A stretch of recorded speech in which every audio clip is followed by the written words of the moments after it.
Turkey's ISIL dilemma. Its government is under pressure to act as the battle for the Syrian town of Kobane continues. But Kurdish fighters on the ground say they do not want Turkish military involved.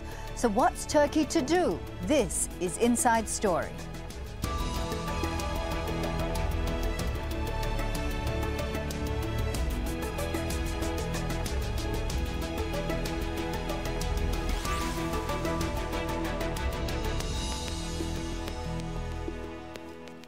Hello and welcome to the program. I'm Fawzia Ibrahim. Now, as the battle for the Syrian border town of Kobane continues, world leaders are at odds as to what to do next. Now, the US and Britain have warned that airstrikes alone will not be enough to hold back ISIL from taking over the town and others like it. And officials in Washington are increasingly frustrated that their NATO ally, Turkey, is refusing to intervene to help Kobane, well, either by using its military or by helping Kurdish fighters. Well, it's a complex issue for the Turkish government. It's looking for assurances that Western countries are committed to getting rid of Syrian President Bashar al-Assad, but it also wants to protect its 822-kilometre border with Syria. Rosalind Jordan explains why. At least 11 bombing runs in and around the Syrian town of Kobane on Tuesday and Wednesday. U.S. and allied fighter jets launching an 11th-hour effort to take out ISIL fighters bent on capturing Kobane. But with Kobane's residents now seeking refuge in Turkey, along with hundreds of thousands of other Syrians, the Turkish president Recep Tayyip Erdogan wants the U.S. to do more.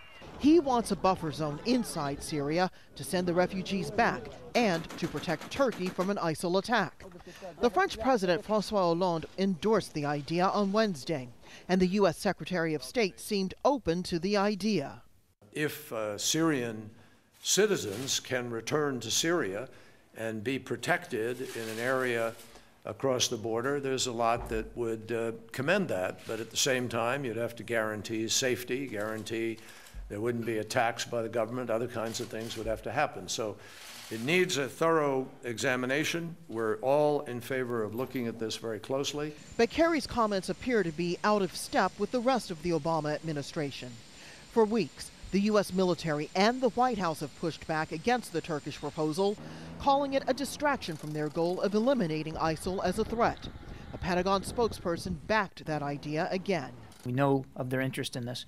It is now not on the table as a military option that we're considering. That said, it's a topic of continued discussions. Kerry's spokesperson explained there really isn't a difference of opinion among U.S. policymakers. So while we're not considering the implementation of this at this time, it doesn't mean we are not continuing discussions about a range of options, including proposals and ideas that a range of countries out there have proposed.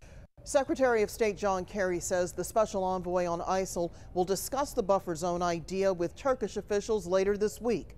But officials here also say don't expect any decisions on this or other proposals to protect Syrians and Iraqis who are trying to flee from ISIL fighters.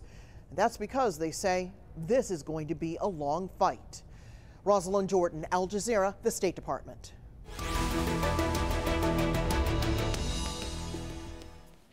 Well, differences of opinion between the US and Turkey reflect differing goals, and the US is concerned mainly with the ISIL advance. But Turkey's concerns lie much closer to home. Well, Kurdish fighters aren't asking for Turkish military intervention, but they do want Turkey to allow weapons and reinforcements across the border to Kobane. And that troubles the Turkish government. It fought a long war with Kurdish separatists who are affiliated with Kurdish fighters in Syria. And the Turks seem reluctant to help Kurdish fighters who they believe may cause trouble for them later on. But that reluctance is already causing trouble at home. Kurds living in Turkey are furious over Turkey's inaction and have fought with police over the last few days. Well, to discuss this even further, let's bring in our guests now. And in Istanbul, Akin Unver is Assistant Professor of International Relations, Kadir Has University from Istanbul. In Washington, D.C., Lawrence Korb joins us. He is the former U.S. Assistant Secretary of Defense. And joining us on the phone from Suruç in Turkey is Idris Nasan. He's a Syrian Kurdish official in Kobane, as well as the leader in the Kurdish Syrian Democratic Party. Gentlemen, thank you so much for being with us. Now, Mr. Korb, if I could start with you first. Let's talk about why Turkey is setting out or outlining these conditions before they actually join the coalition. What's the motive behind this? Are they stalling for time, or are they using the situation as leverage? Well, I think they're probably using the situation as leverage. They're not happy with the fact that the United States-led coalition is almost like giving Assad a free pass, right now. They're also concerned about what the fight about Kobane will mean to the future of Kurds in Turkey, and so I think they're trying to get those sorted out before they make a definite commitment to send ground troops. They're also concerned about why the U.S.-led coalition is saying that they won't send ground troops at all into Syria. Akit Unver, is it fair that Turkey sets out these conditions before joining the coalition? I think there's a big divergence of opinion between Washington and other Western capitals and Ankara with regard to how best to combat ISIL. I think this divergence comes from the fact that Ankara has an entirely different view on why ISIL happened, and Ankara's narrative is that, Assad on the one hand and Maliki in Iraq on the other hand are basically the main culprits of why ISIL happened. And basically that's why Turkey is making these criteria and underlining these, prerequisites. I think it's trying to affirm or get some sort of guarantee that its version of the events are shared by at least Washington. And those events is basically ISIL is basically not a reason. It's basically the cause of another reason, and that's basically Assad and Maliki.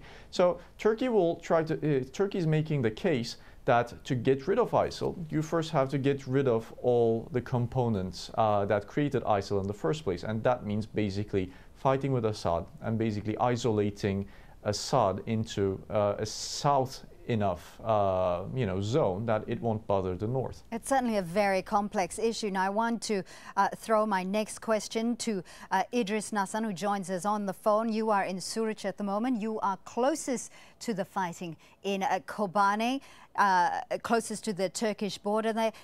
Just explain to us, can Turkey really afford to outline its conditions with the fighting so close to its border? Thank you for having me. Clashes are,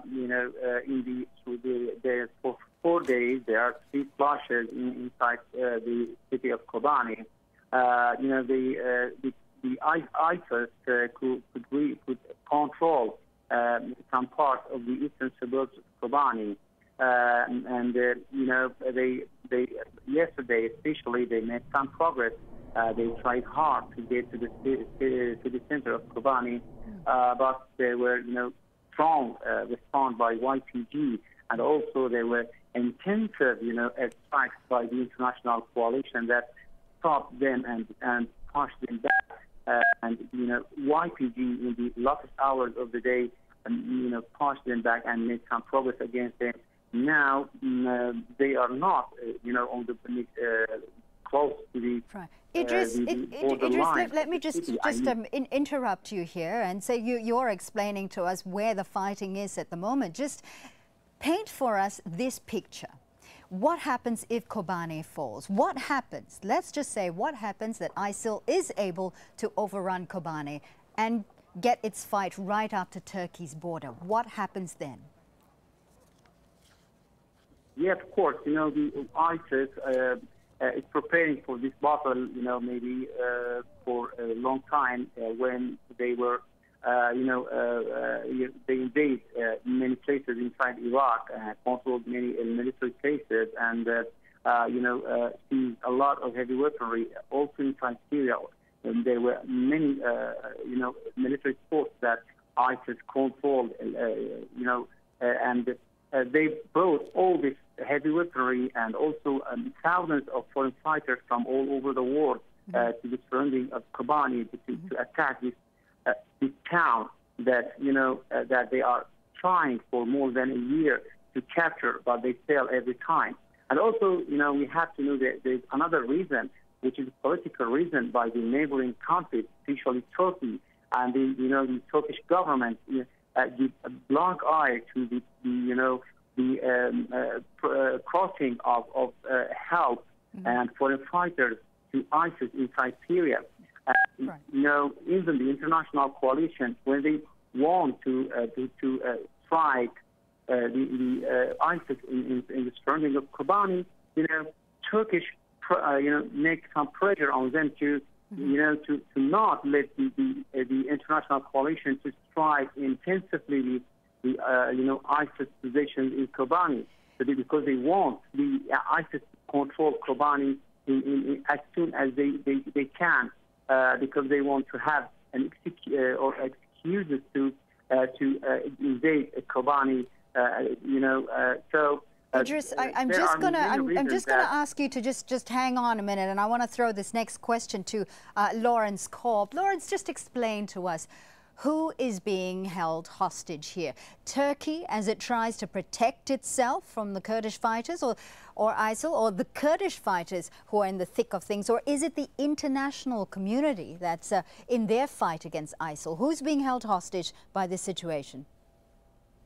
Well, I think it's the Kurdish people in Kobane who are really the ones who are held hostage, because if ISIL should take over Kobane completely, obviously they're going to do what they've done in taking over, other areas, particularly in Iraq. I think the international community is also going to be confronted with a humanitarian catastrophe, and the question becomes, how do you deal with it? The United States, as Secretary Kerry pointed out, this would be a tactical loss for the struggle against ISIL, but not a strategic, because we have a long-term fight with ISIL to undermine their military capability and eventually their ideological appeal to people in the Muslim world, and they have become weaker since we started the air campaign a couple of months ago. They're by no means defeated, but they are much weaker. They control much less territory than they did before we started getting in, particularly into Iraq. Akin Unver, it's very interesting that earlier on you said that Ankara thinks that the main source of ISIL, shall we say, is Bashar al-Assad, and there's a need, as Ankara thinks, to get rid of Bashar al-Assad. Now, the Arab nations who joined the coalition against ISIL have also been pushing for a regime change in Syria as well, but they haven't made the same conditions that Turkey has made.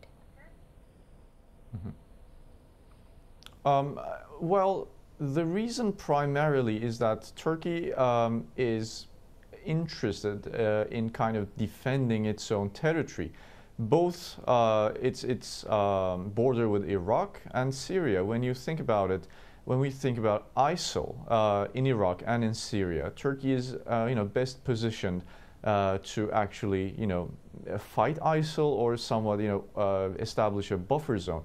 But Turkey basically argues that for Ankara to fight with ISIL or do anything militarily in terms of doing that, rather than just fighting with ISIS bluntly, Ankara says that ISIL actually has a large sociological base in Iraq and in Syria. They have grassroots support. So if you destroy ISIL supporters, you still have to deal with the sociology and demography of the situation in the next 30 years. So to be able to do that, you first have to create an environment which is ripe for stability. And to be stable, at least in northern Syria and in northern Iraq, people there shouldn't fear that Assad or Maliki or any other sectarian balance-changing force comes in and disrupts anything that's being built there. So that's why for Ankara, even fighting with ISIL or not fighting with ISIL has only one condition. You have to stop Assad, maybe not do regime change, maybe not topple Assad, but at least confine him distant enough to the northern zone so that there can be some form of self-sustaining government there. That's why for Ankara, it's a matter of protecting the borders, but also protecting borders mean that creating a long-term stability in the borders. And that's mainly Ankara's point. You have to create a long-term solution, and that begins with removing Assad. At least that's what the version in Ankara is.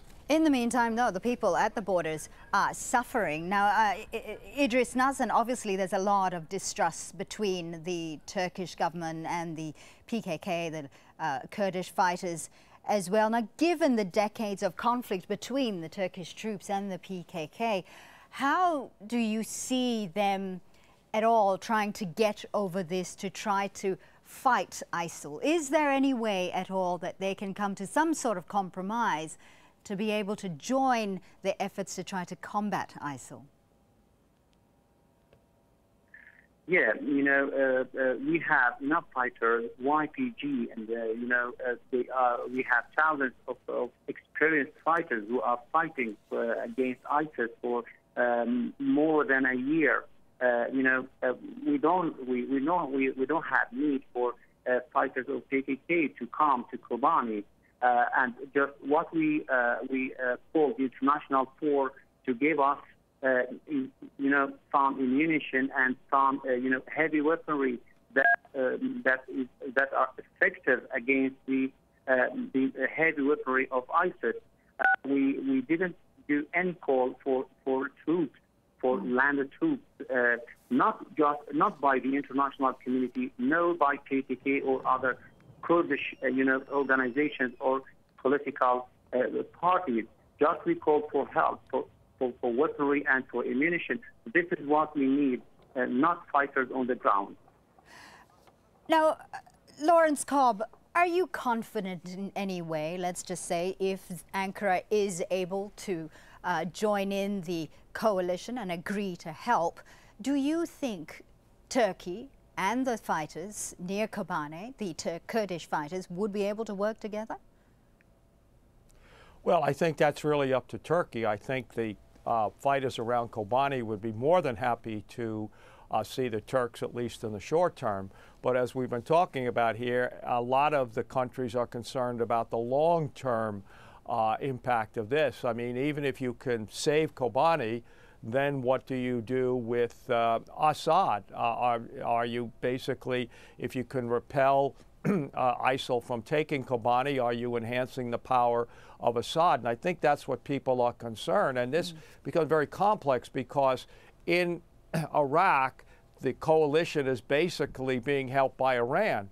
But Iran has a different agenda in Syria, and I think that's what some people in Turkey are concerned about. If they do this, are they in fact going to enhance Assad's power? So you have all of these complex dynamics, and you have to take these things one at a time. I do think it would be very significant if Turkey came in with ground forces, because they are a Muslim country. They have a very effective military. They're a member of NATO, and that would show that it's not just a struggle between, if you will, the West and a Islamic fundamentalists, but basically it is countries in the Muslim world who do not like what ISIL does and stands for. Lawrence, it's interesting that you mention Iran, because Iran has weighed in on the situation as well. Now, Iranian leaders have warned Turkey to stay out of the conflict in Syria and Iraq. Tehran is an ally of Syria's President Bashar al-Assad, and Major General Yadollah Javani, who's a senior political figure in Iran's Revolutionary Guard, recently said if Turkey does not correct its behavior, the Syrian and Iraqi crises will undoubtedly become Turkish crises as well. And its leaders should not be deceived by America's displayed actions. Unfortunately, Turkish authorities have no understanding of developments in the world, and not only do their actions not provide national and world security, but in the near distant future will pose risks for the internal security of that country. Akin Unver, are we about to see another regional spat here between Turkey and Iran over ISIL, over Syria? Well, I mean, there's a limit to how much Turkish-Iranian relations can deteriorate, as well as how much they can improve. Turkish-Iranian relations have to have somewhat of a, sustained rivalry would be the best term to put it, because both countries cooperate in certain areas, but there are, historical, centuries-old differences that haven't been resolved since Ottoman and Safavid times. And basically, when you boil Turkish-Iranian rivalry, it always boils down to the question of sectarian balance of power. Iran, mainly because it has been worried about an American attack or an American, invasion of some sort.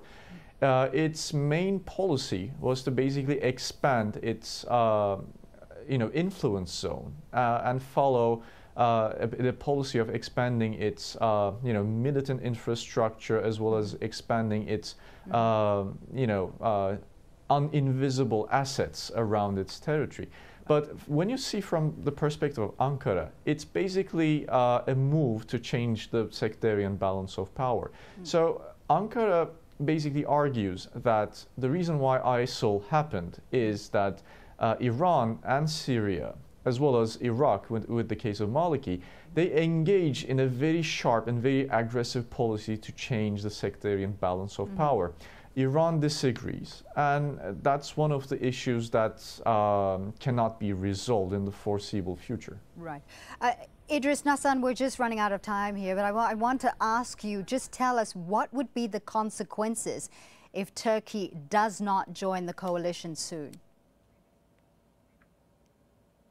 Yeah, I think the international community as a whole, must respond to the ISIS, fighters that are attacking hard to the town of, to the city of Kobane, not just Turkey, and also Turkey for other reasons must be part of this international coalition because when ISIS controls Kobane, it will be again on the border of Turkey, and this is very dangerous for Turkey as a country, a country too, and also because we in Kobane, the YPG and the Democratic Autonomous Administration, we believe that we are part of the international community coalition against the ISIS, and so when we are on the ground of Kobane, we're not just protecting ourselves and our houses or our people. We are fighting for the international community as a whole. So I think Turkey, as an important member of NATO and also an important member of the international community, must be a member of the coalition and act strongly against ISIS by sharing in the airstrikes and also by opening the border for crossing help and weaponry and ammunition for fighters on the ground, which are YPG fighters. Right. Now, Lawrence, I'm just running out of time here. I want to give you the last word. What is the likelihood that the longer Turkey hesitates in joining this coalition and sets up more conditions, that the worse will be the outcome? Well, I think so. The longer Turkey hesitates on coming in, and as our last guest just pointed out, if they were to come in, it would really be significant, and it would be good for them because if Kobane falls, it's right on their border. So I think in their own self-interest, they ought to be coming in, even aside from the concerns about Assad and Iran and all of these other issues. And I hope Turkey, which played a very important role in the Cold War, will step up to the plate. Well, thank you to all my guests for joining us today, Akin Unver, Lawrence Cobb and Idris Nassan. And thank you too for watching. Do feel free to add your voice to this discussion. You can always leave your comments on our Facebook. That's at facebook.com/AJ Inside Story. We're also on Twitter. Look for us on @AJ Inside Story. I'm Fauzia Ibrahim from the team and myself. Thanks for watching.